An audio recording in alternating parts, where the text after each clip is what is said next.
కొన్ని రోజులుగా తీవ్ర వడగాలులు ఎండ ఉక్కపోతతో ఉక్కిరి బిక్కిరి అవుతున్న ఏపీ ప్రజలకు వాతావరణ శాఖ చల్లని కబురు చెప్పింది. నైరుతి రుతుపవనాలు ఏపీకి తాకినట్టు తెలిపింది. జూన్ మొదటి వారంలో రావాల్సిన రుతుపవనాలు ఈసారి ముందుగానే కేరళ తీరాన్ని తాకాయి.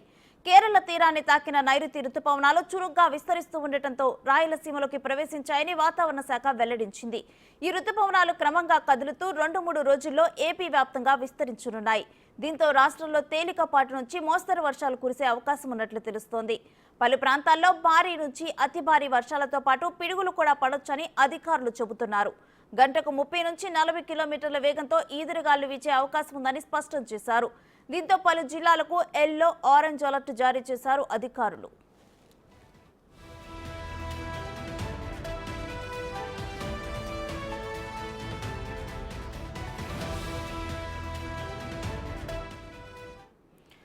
ఇక ఇదే అంశానికి సంబంధించి లైవ్ డీటెయిల్స్ మా ప్రతినిధి దామోదర్ అందిస్తారు. దామోదర్, రుతుపవనాలు ఏపీని తాకినట్లు తెలుస్తోంది. ఈసారి ముందుగానే రుతుపవనాల రాక మీద డీటెయిల్స్ ఏంటి? 2 రోజుల క్రితం ఏదైతే 2 రోజుల వరకు రాష్ట్రంలో అత్యధికంగా ఉష్ణోగ్రతలు నమోదయ్యాయి. తిరుపతిలో అయితే మరింతగా వేడి గాలులు తీవ్రత కనిపించింది. ప్రస్తుతం మనతో ఏపీ వెదర్మన్గా గుర్తింపు పొందిన సాయి ప్రణీత్ ఉన్నారు. ఆయన అడిగి మరిన్ని విషయాలు తెలుసుకుందాం. అసలు ఎందుకు వేడి గాలులు ఎక్కువగా వస్తాయి, వాతావరణంలో నైరుతి ఋతుపవనాల ప్రాధాన్యత ఏమిటి, అవి ఎందుకు ముందుగానే వచ్చాయా, దీని ప్రభావం వల్ల ఎలాంటి వర్షాలు కురవబోతున్నాయి అన్న విషయాలను ప్రణీత్ మనతో ఉన్నారు. ఆయన అడిగి తెలుసుకుందాం. ప్రణీత్ గారు, మీరు చెప్పండి, ఎలా ఉంటుంది ఈసారి వాతావరణ పరిస్థితులు? ముందుగా ఏమంటే మనకు ప్రస్తుతానికి బంగాళాఖాతంలో ప్రస్తుతానికైతే ఒక ఉపరితల ఆవర్తన ప్రాంతం ఏర్పడింది. బంగాళాఖాతంతో తోడుగా కూడా మనకేమంటే అరేబియా సముద్రంలో మరొక ఉపరితల ఆవర్తన ప్రాంతం ఏర్పడింది. సో ఈ 2 ఉపరితల ఆవర్తన ప్రాంతాలు ఇరువైపులా ఉండడం వలన కేరళలో ఋతుపవనాలు అనేవి ఇప్పుడు రీసెంట్గా మనకు మే 30వ తారీఖున తాకినట్లు భారత వాతావరణ శాఖ వాళ్ళు కూడా కన్ఫర్మ్ చేశారు. కానీ ఇప్పుడు ఏమంటే ఇప్పుడు ఋతుపవనాలు కేరళ నుంచి మన ఆంధ్రప్రదేశ్లోకి అడుగు పెట్టడానికి మినిమం ఒక 4 రోజులు పడుతుంది. ఎందుకంటే తమిళనాడు అంతా పూర్తి చేసుకొని, కర్ణాటక అంతా పూర్తి చేసుకొని, ఆ తర్వాత మనకు రాయలసీమ జిల్లాల్లోకి రావాలి. ఆ తర్వాత ఆంధ్ర వ్యాప్తంగా విస్తరిస్తుంది. అంటే ముందుగానే వచ్చాయని వాతావరణ శాస్త్రవేత్తలు అంటున్నారు. వాతావరణ శాస్త్రవేత్తలు ముందుగా వచ్చినాయి అంటే ఏమంటే మనకు మాన్సూన్ అనేది అట్టే స్ట్రెచ్లో మనకు రాదు. ఏమంటే మాన్సూన్ వచ్చే ముందుగా ఒక 2-3 రోజులు మనకు ప్రీ మాన్సూన్ అంటే బాగా భారీ ఉరుములు మెరుపులతో కూడిన వర్షాలు, అలానే ఏమంటే ఈదురుగాలతో కూడిన వర్షాలు అనేవి పడడం చాలా సహజం.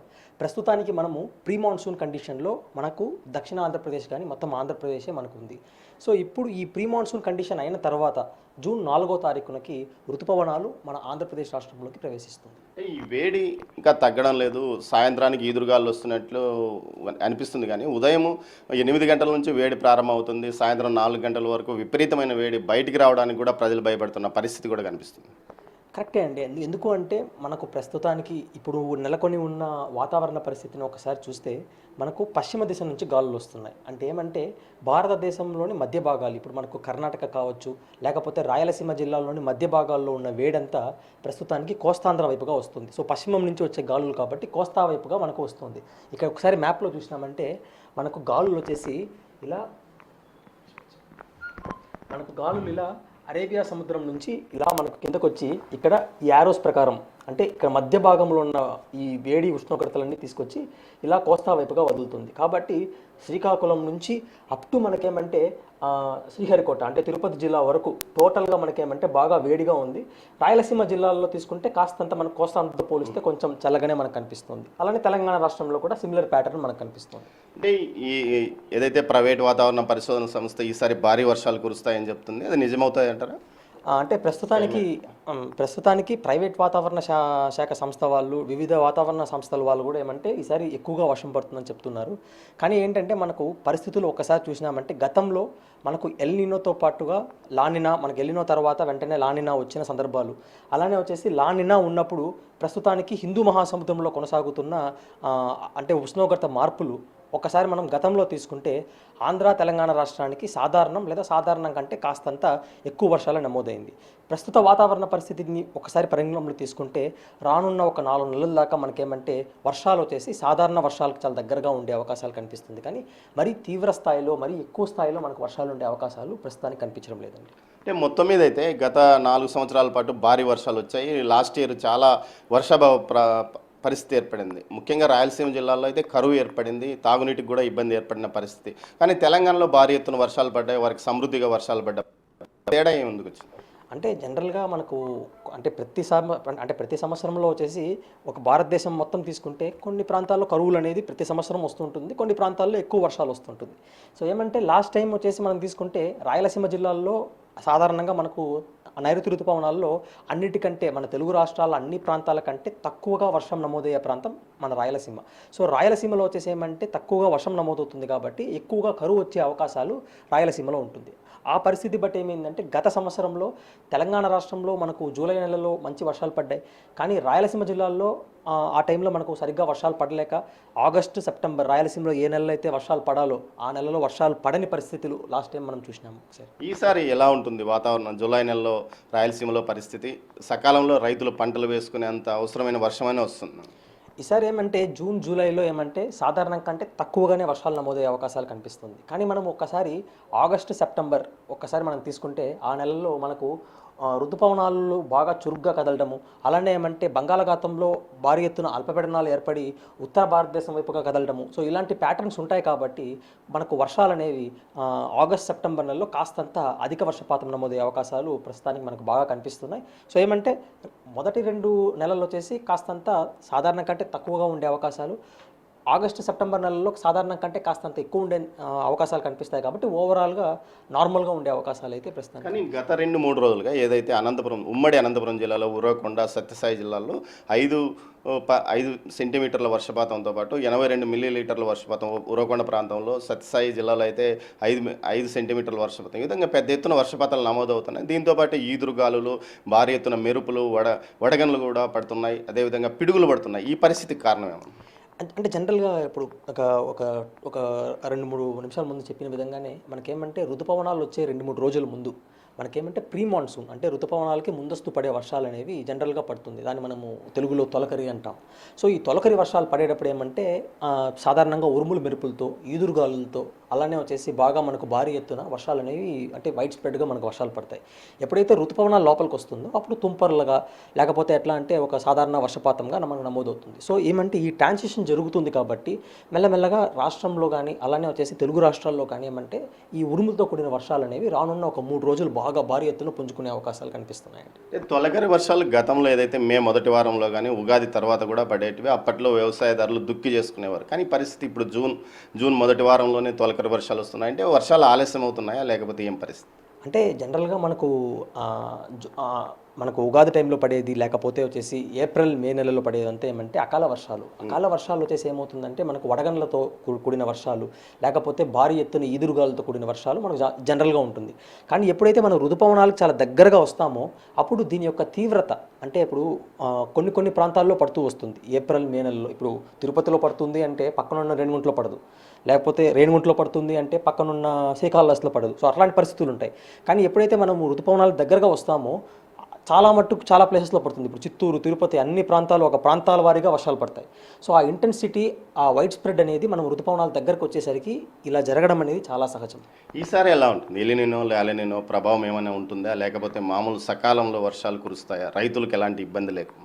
అంటే ఈసారి రైతులకు కొంచెం ఊరట కలిగించే సంవత్సరంగా నేను చెప్పగలుగుతాను. ఎందుకంటే మనకు గత సంవత్సరంలో మనం ఎల్నినో చూసాము, 2022లో మనం ఏమంటే లానినా అని చూసినాము, అలానే 2021లో కూడా లానినా అని చూసినాము. కానీ ఈసారి మనము అటు ఎల్నినో కాదు, అటు లానినా కాదు, 2 విధాలుగా కాకుండా మధ్యలో ఉంటున్నాం కాబట్టి మనకు బ్యాలెన్స్డ్గా వర్షాలు అనేవి ఉంటాయి. అంటే ఏమంటే ఎక్కువ మరీ తీవ్రంగా వర్షాలు, వరదలు తెప్పించేంత భారీ వర్షాలు కాకుండా, లేకపోతే కరువు తెచ్చేంత మనకు చాలా తక్కువ వర్షాలు కాకుండా నార్మల్గా ఉండే అవకాశాలు అయితే మనకు ఎక్కువగా కనిపిస్తాయి. 4వ తేదీ మనకి ఎంటర్ అవుతాయన్నారు. జూన్ 4వ తేదీ నైరుతి ఋతుపవనాలు. ఈ ప్రభావం ఎన్ని నెలల పాటు మన రాష్ట్రంలో కొనసాగుతుంది? రాయలసీమలో ఎన్ని నెలల పాటు ఈ ప్రభావం ఉంటుంది? అంటే మనకు జూన్ 4వ తారీఖున రాయలసీమ జిల్లాల్లోకి ప్రవేశిస్తుంది ఋతుపవనాలు.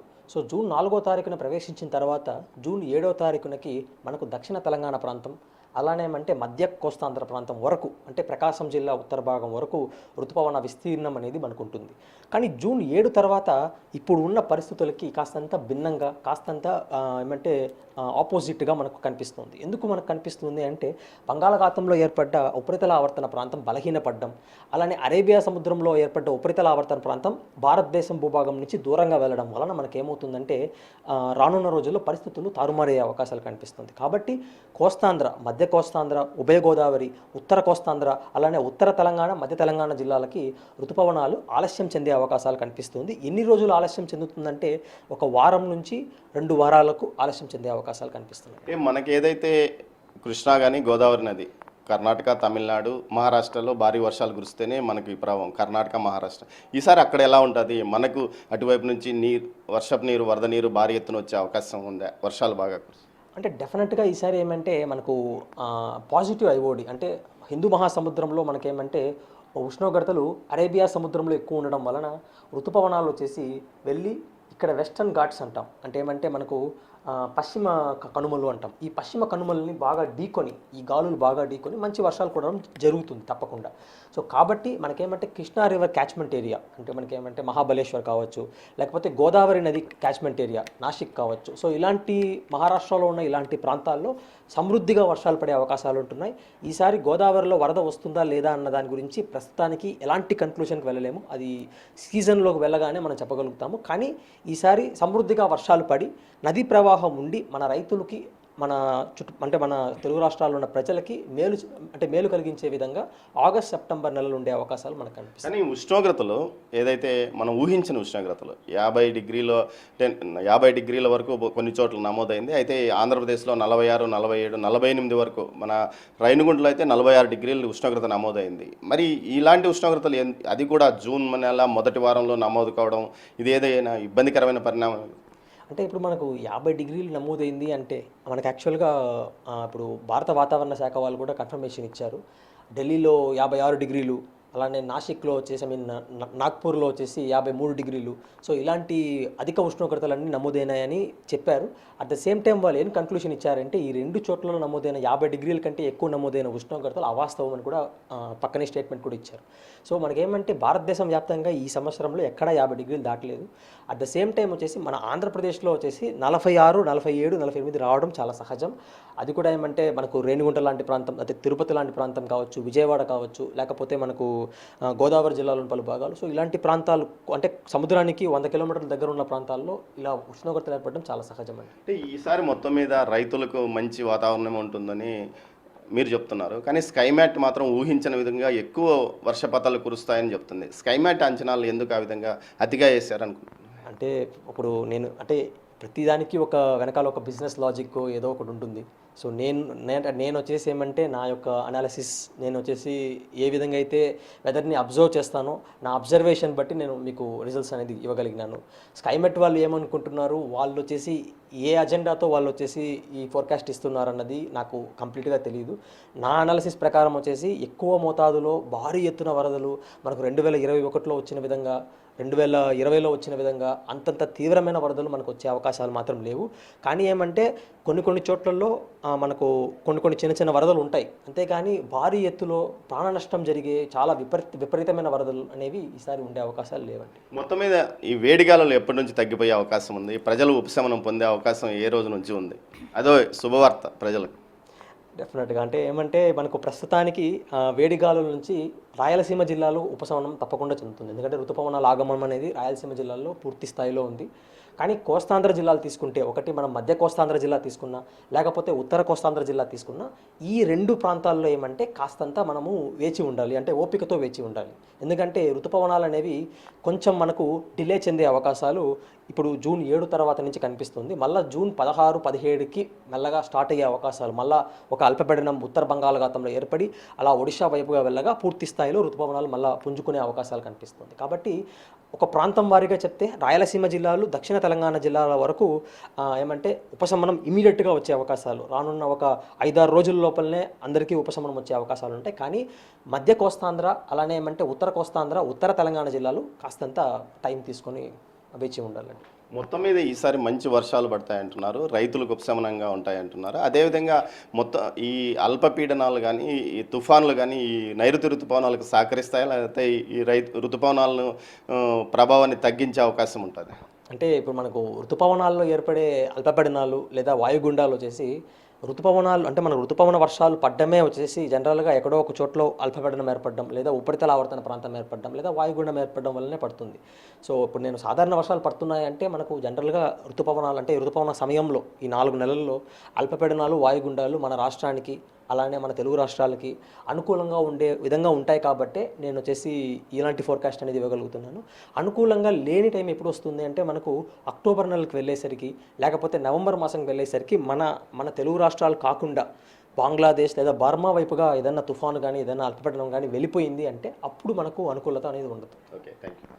ప్రణీత్ చెప్తున్న దాని ప్రకారము ముఖ్యంగా ఏదైతే 7వ తేదీ వరకు లోపల మొత్తం రాయలసీమ దక్షిణ తెలంగాణ ప్రాంతాలు పూర్తిగా విస్తరిస్తాయని, అదేవిధంగా కొంత గ్యాప్ తీసుకుని మిగతా తెలుగు రాష్ట్రాలు మొత్తం విస్తరిస్తాయి, తెలంగాణతో పాటు ఆంధ్రప్రదేశ్ పూర్తి భాగం విస్తరిస్తాయి అంటున్నారు రేణుశ్రీ. మొత్తం మీద అయితే ఈసారి రైతులకు మంచి ఆశాజనకంగా పరిస్థితులు ఉంటాయి. కానీ ఏదైతే కొంతమంది చెప్తున్నట్లు భారీ వర్షాలు అతి భారీ వర్షాలు మాత్రం రావని కూడా ఆయన విస్పష్టంగా చెప్తున్నాడు. దీంతోపాటు రైతులకు మాత్రం మంచి వాతావరణం ఉంటుంది, మంచి కాలం ఉంటుంది. దీంతోపాటు ఏదైతే గోదావరి కృష్ణ క్యాచ్మెంట్ ఏరియాల్లో భారీ వర్షాలు కురిసి రైతులకు ఎలాంటి ఇబ్బంది లేకుండా సాగునీరు అందే అవకాశం ఉందంటున్నారు రేణుశ్రీ.